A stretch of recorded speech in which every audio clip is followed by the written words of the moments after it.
Hoy día vamos a continuar con la clase de Fundamentos de Construcción 4.0 y nos vamos a centrar en las características de producción generales en los proyectos. Mi nombre es Vicente González, soy profesor de Ingeniería y Gestión de la Construcción en la Universidad de Alberta. Pero antes que comencemos,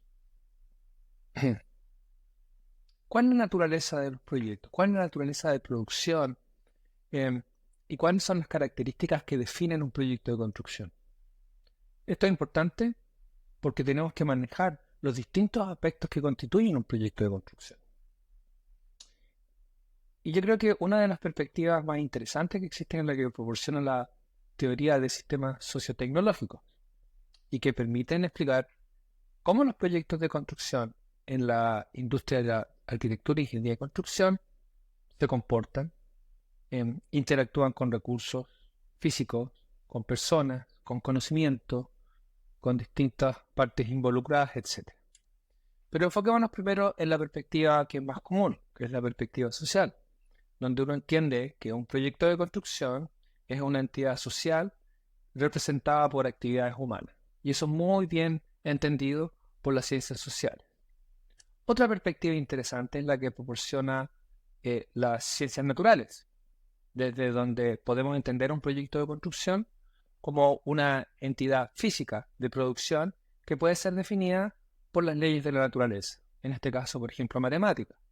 Ustedes pueden usar teoría de colas, que es una teoría estadística bien conocida en el área de transportes, por ejemplo, y que ustedes pueden aplicar también en el proceso de simulación y optimización de operaciones en construcción. Es otra perspectiva desde la cual podemos entender los proyectos de construcción.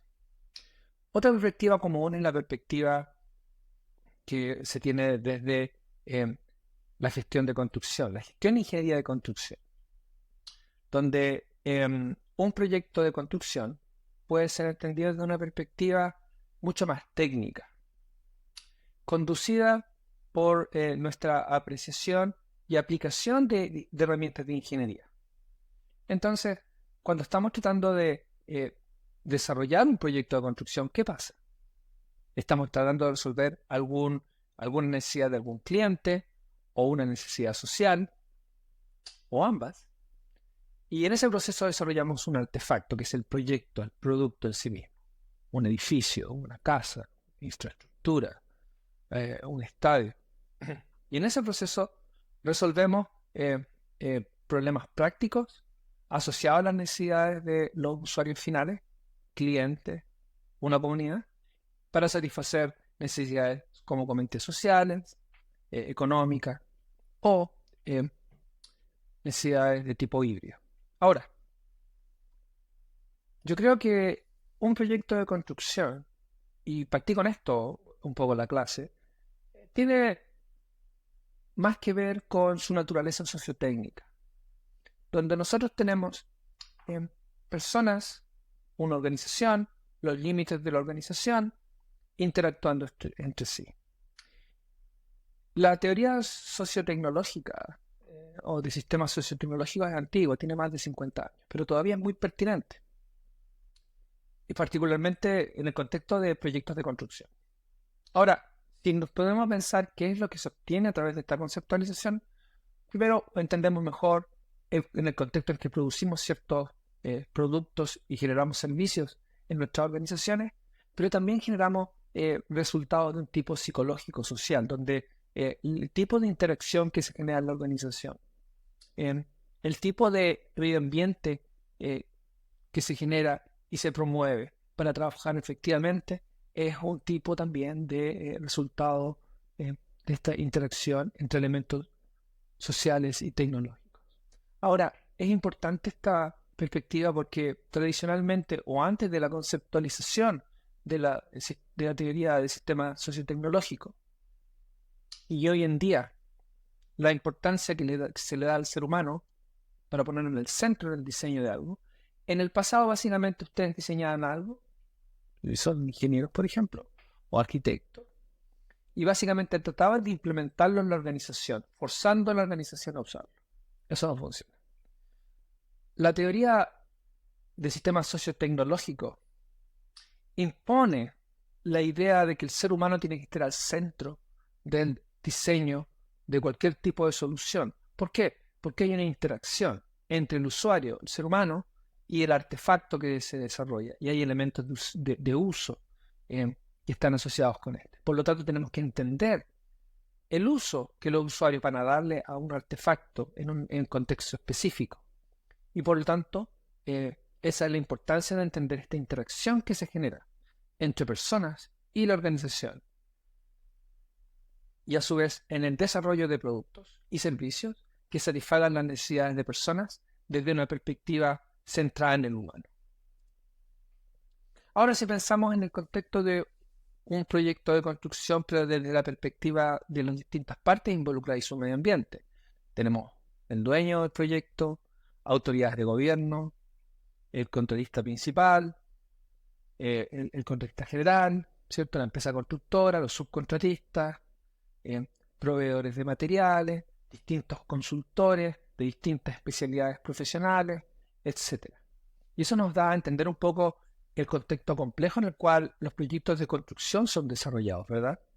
Porque tenemos distintas partes involucradas con distintos objetivos y que tratan de navegar en el mismo sentido, ¿cierto? Para la efectiva y exitosa ejecución del proyecto.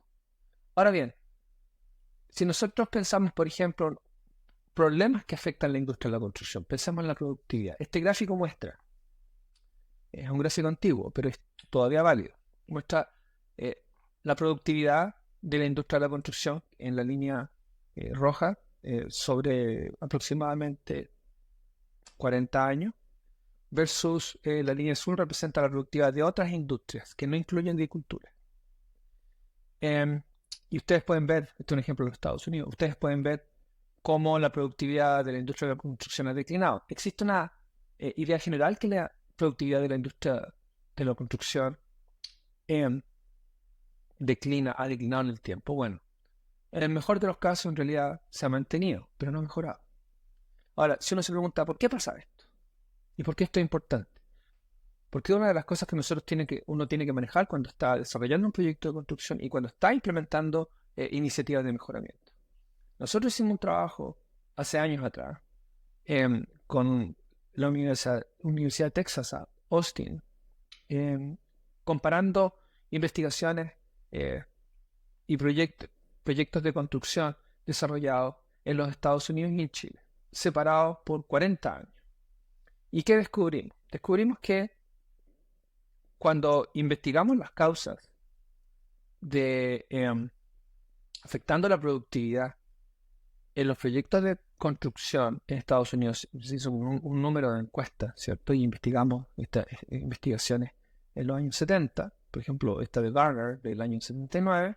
Las primeras 3 causas de problemas de productividad fueron materiales, herramientas y retrabajo. Ahora, si saltamos, no sé, 30 años adelante, vemos lo que pasa en Estados Unidos de nuevo, un país desarrollado. Las mismas razones, o aproximadamente razones similares, pero particularmente herramientas y materiales, están en el top 1 y 2, ¿cierto? Primero y segundo. Y ahora si lo comparamos con un país en vías de desarrollo como Chile,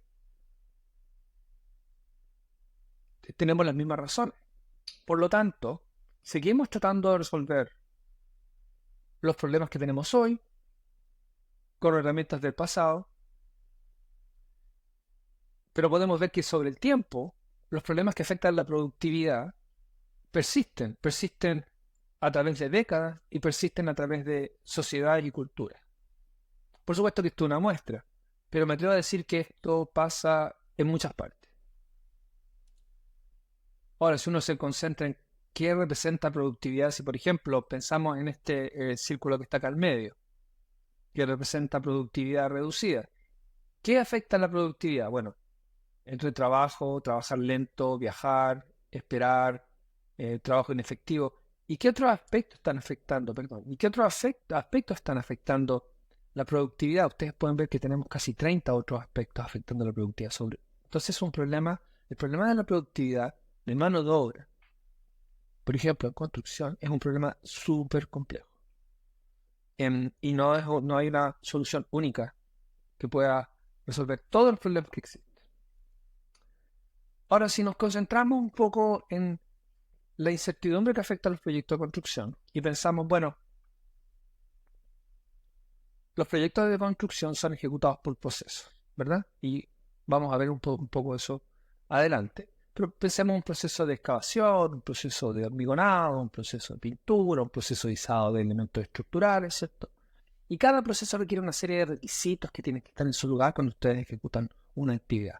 Estamos hablando de diseño y especificaciones, tienen que estar disponibles para ingenieros y trabajadores, componentes y materiales de construcción, mano de obra, tiene que existir el equipo presente, tiene que estar en el lugar de trabajo, herramienta, espacio, tiene que haber el trabajo que es prerequisito, tiene que estar listo antes que yo empiece a trabajar en esta operación o actividad. Las condiciones externas tienen que ser apropiadas, pero imaginémonos que cada uno de estos entradas o inputs para este proceso tiene solamente un 5% de probabilidad de no estar cuando se planeó originalmente. Es decir, ustedes tienen un 95% de certeza que ese input, por ejemplo, mano de obra, va a estar en terreno cuando se planeó. Bueno, si combinamos todos estos inputs, que son 7, y calculamos la probabilidad efectiva de estos 5 eventos independientes, en realidad tenemos solamente un 70% de certeza que la actividad va a partir cuando se planeó. ¿Por qué? Porque algunos de estos inputs no van a estar cuando se planea y por lo tanto va a generar una desviación o un retraso de la partida de esa actividad y que está muy alineado con observaciones experimentales que se han hecho en proyectos de construcción en todo el mundo en los últimos 40 años. Normalmente cuando hablamos de la ejecución o el cumplimiento de la planificación, estamos hablando de alrededor de un 60 o un 70% de cumplimiento que se produce en proyectos tradicionales. Y eso genera un montón de problemas de productividad, sobrecostos y retrasos.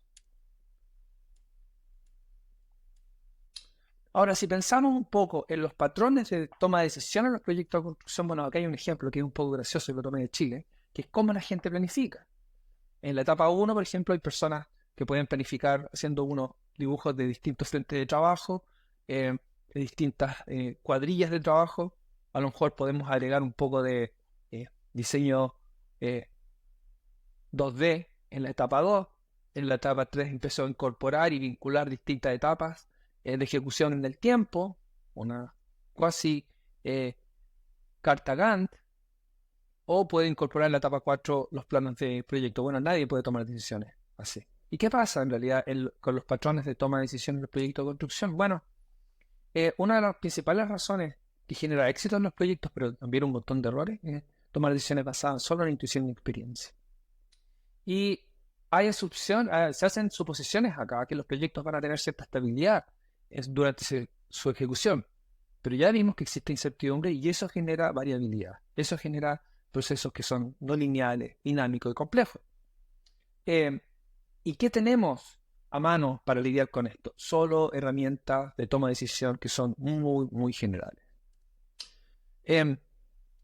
Además, si asociamos esto a problemas cognitivos que nosotros tenemos o sesgos cognitivos para tomar decisiones. Por ejemplo, cuando nos enfrentamos a problemas complejos, nosotros tendemos a simplificar los datos que tenemos del mundo real y empezamos a hacer manipulaciones de simplificación de la información objetiva. Y eso nos empieza a generar puntos ciegos en la toma de decisión. ¿Por qué? Porque no tenemos la pintura completa para tomar una decisión apropiada. Y este fenómeno de simplificar la información disponible y utilizar modelos muy simplistas de lo que está ocurriendo en la realidad genera un montón de problemas y errores en la toma de decisión. Vamos a poner un ejemplo. Cuando la productividad de mano de obra se estima, se asume que va a ser lineal y va a ser estable, cuando en la realidad es muy, muy variable. Y voy a mostrar un ejemplo acerca de eso.